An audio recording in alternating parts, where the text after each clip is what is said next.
When air raid sirens began to howl across Britain, Poland and Germany in the 1940s, the average family had just seconds to act.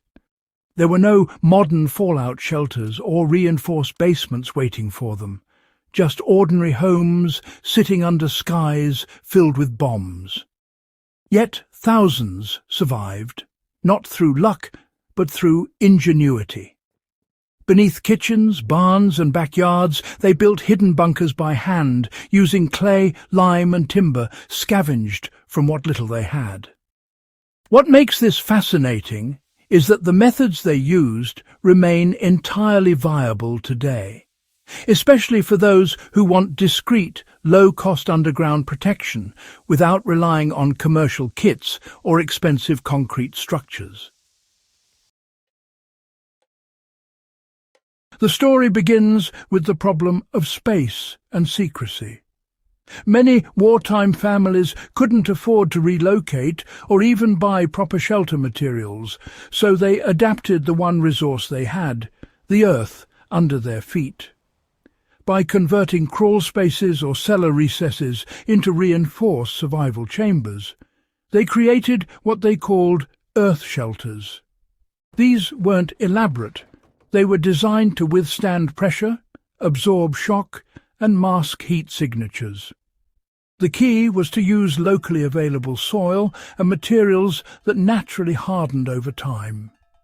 For example, compacted clay acted as both structure and insulation. Mixed with lime, it resisted mold and moisture, creating an environment that stayed dry even in heavy rainfall or flooding. Timber from old furniture, doors or rafters served as the support frame. Everything had to blend into the existing home so that no aerial reconnaissance or patrol could easily detect it. The process of building these hidden bunkers began with identifying the safest location, usually beneath the main living space where walls could carry some of the load. The excavation was done quietly, sometimes over weeks, using hand tools like shovels, small picks, or even metal pots to move soil without drawing attention. Dirt was hidden in gardens, under floorboards, or spread across nearby fields to avoid suspicion. Once they reached about 5 to 7 feet deep, they reinforced the side walls using timber ribs spaced roughly a foot apart. Clay mixed with lime was packed between these ribs, hardening into a natural cement-like shell. Some families used woven reed mats or burlap dipped in the lime mixture to seal the inner walls, a primitive but effective waterproofing technique. Ventilation was crucial. Without it, the air would grow stale or even toxic. The wartime solution was beautifully simple.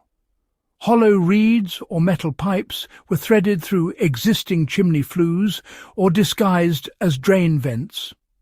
This allowed airflow while maintaining complete concealment.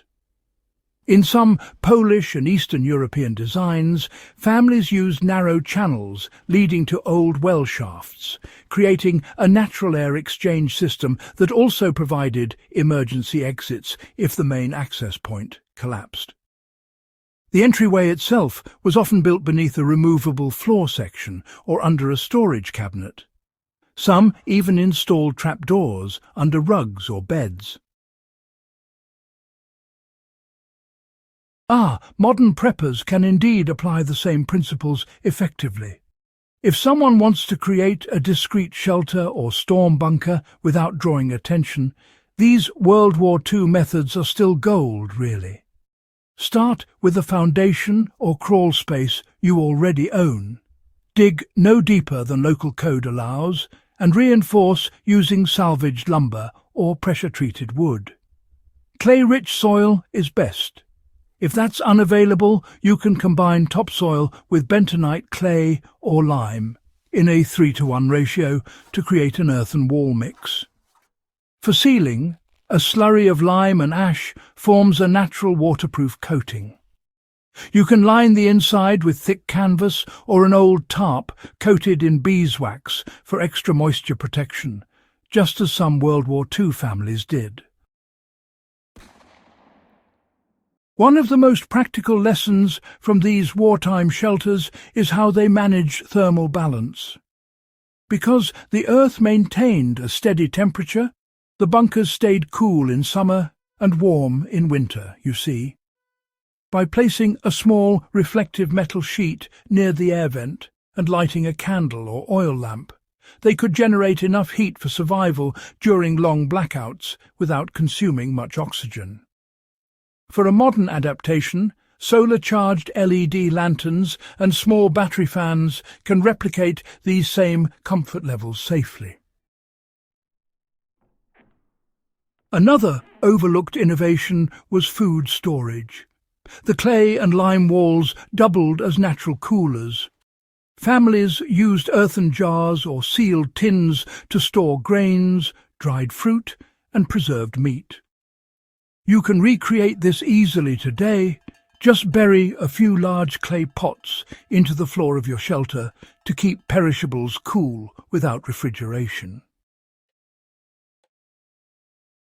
The biggest takeaway from these World War II underground shelters isn't just their craftsmanship, it's the mindset. These people worked with their environment instead of against it.